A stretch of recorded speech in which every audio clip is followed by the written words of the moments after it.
C'est des pauvres gens, quoi. C'est Oui, des gens qui n'ont pas les avocats pour milliardaires, oui, etc. oui. 500 à 600 en prison. Alors que dans l'affaire Epstein, des dizaines et des dizaines de jeunes femmes ont témoigné sur des viols. Leurs témoignages sont impeccables. Ils ont été recoupés de 10 façons différentes et aucun des complices d'Epstein, qui étaient tous des gens du style milliardaire et compagnie, n'ont jamais été inculpés. Jamais n'ont-ils même été entendus par le FBI. Mais pourquoi? Vous savez, le proverbe, selon que vous serez puissant ou misérable, eh bien voilà, quand vous êtes puissant aux États-Unis, vous passez à travers les gouttes. Alors de temps en temps, il y a un Weinstein, il y a un Puff Daddy, il y Hmm. a un Epstein qui plonge, mais on s'arrange pour que ce soit toujours étroitement circoncis et que ce soit l'individu en question qui soit allez, on va être gentil, soit amené à se suicider, soit Ouais. assommé sous 50 procès faisant que plus jamais de sa vie il ne reverra le jour. Donc il a intérêt à composer avec les autorités de la prison, ce qui est sans doute, s'il ne meurt pas, le sort promis au Puff Daddy en question. Et voilà comment fonctionne la justice aux États-Unis. Je m'en voudrais d'utiliser trop souvent des expressions marxistes, mais c'est très précisément une justice de classe. Oui. Alors, important aussi dans cette justice de classe, de savoir que Puff Daddy a soutenu Barack Obama, Hillary Clinton et Joe Biden. Donc, on voit une justice de classe particulièrement orientée politiquement.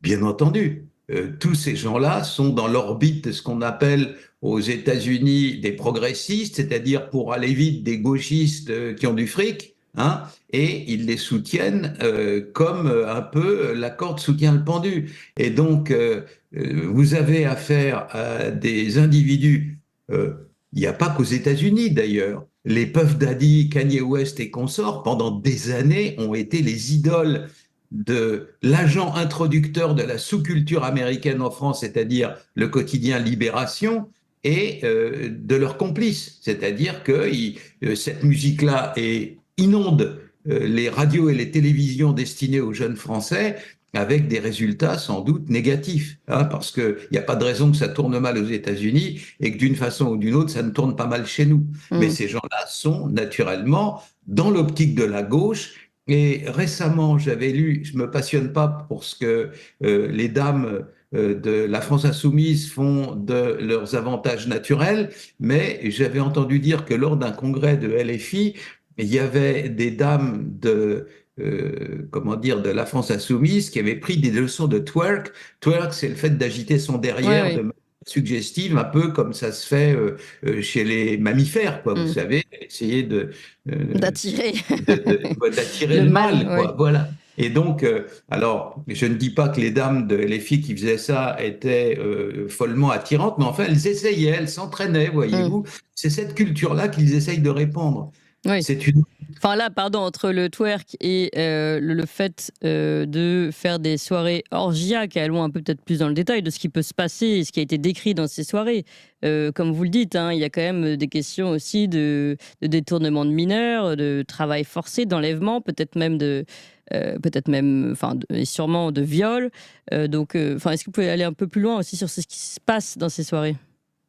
Alors, les individus en question, très primitifs dans leur tête, hein, c'est-à-dire qu'ils veulent toujours plus de fric, ils veulent des colliers en or, ils veulent des boucles d'oreilles en diamant, ils veulent des grosses voitures, ils veulent des petites copines dont aucune n'a moins de 150 de tours de poitrine. Voilà, ils veulent des choses très Hmm. simples, ils veulent des choses très bêtes, mais ils les veulent de manière maniaque et répétitive. Oui. C'est-à-dire qu'ils ne se contentent pas du fait de fréquenter une ou l'autre de leurs créatures, il leur faut sans arrêt et toujours plus. C'est le Hmm. principe de la drogue d'ailleurs. C'est les Oui. résultats diminuent à mesure que les quantités augmentent. C'est la loi économique des rendements décroissants appliquée à l'orgie et appliquée à la jouissance. Hmm. Donc c'est ça qu'ils veulent. Alors ils essayent, comme tous les alcooliques, comme tous les drogués, ils essayent d'attirer le plus de gens possible dans leur délire orgiaque. Et donc, comme ils en ont les moyens et des dizaines de millions de dollars et qui sont admirés, ils font partie de ce qu'on appelle la A-list, la liste A, c'est-à-dire les gens qu'on invite de préférence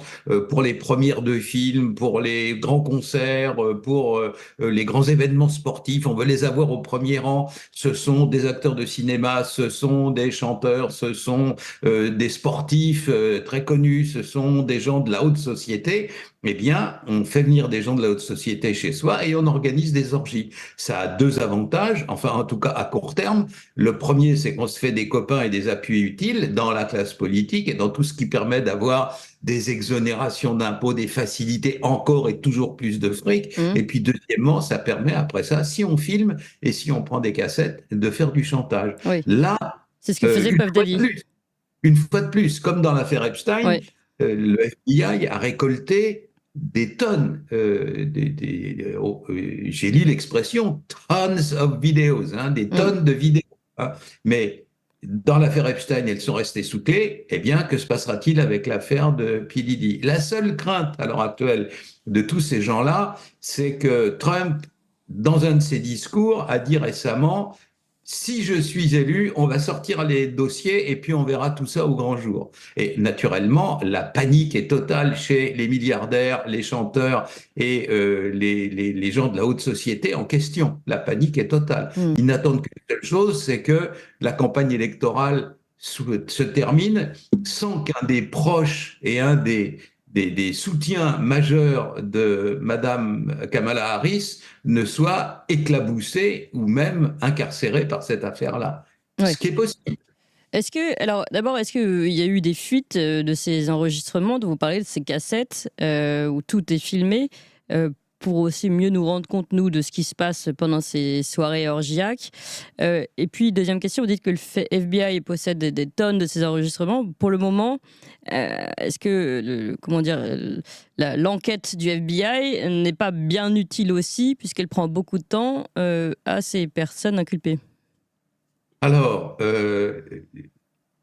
quel que soit, tout le monde sait que le FBI est infiltré par le Parti démocrate et depuis une dizaine d'années ne fonctionne à peu près qu'à son service. C'est devenu une sorte de milice du Parti démocrate. Je rappelle que le FBI, c'est la police fédérale des États-Unis. C'est une petite force de police. Pour tous les États-Unis qui ont 336 millions d'habitants, il doit y avoir une douzaine de milliers d'agents du FBI. Donc c'est une toute petite élite et elle fonctionne sous le contrôle direct du ministre de la Justice, du gouvernement de Joe Biden à l'heure actuelle. Hein, parce que même s'il a l'air d'être moribond, officiellement, il est toujours Oui. président des États-Unis jusqu'au 20 janvier prochain. Voilà, donc premièrement. Deuxièmement, le FBI fait à peu près ce qu'il veut. Il n'a aucune espèce des contraintes qu'ont les autres polices qui sont soit sous l'autorité du gouverneur de l'État X ou Y, soit les polices urbaines sous l'autorité du maire de New York, du maire de Chicago, etc.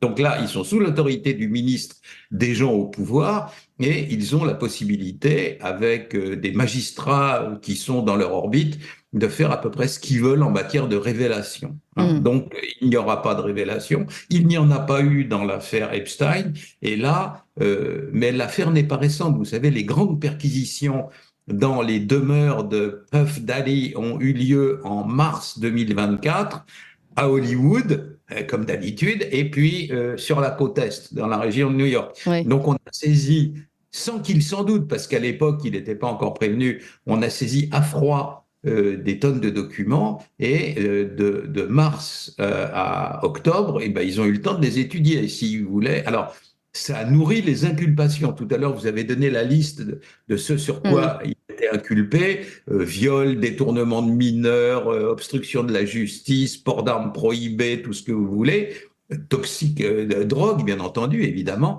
Mais voilà. Alors, dans la mentalité de ces gens-là, il ne faut pas oublier que la mentalité d'un individu, c'est ses années de formation. Donc, ce sont d'anciens gangsters, et Ouais. quand on est un gangster, ben, on n'est jamais tranquille, on ne sait jamais, d'autant plus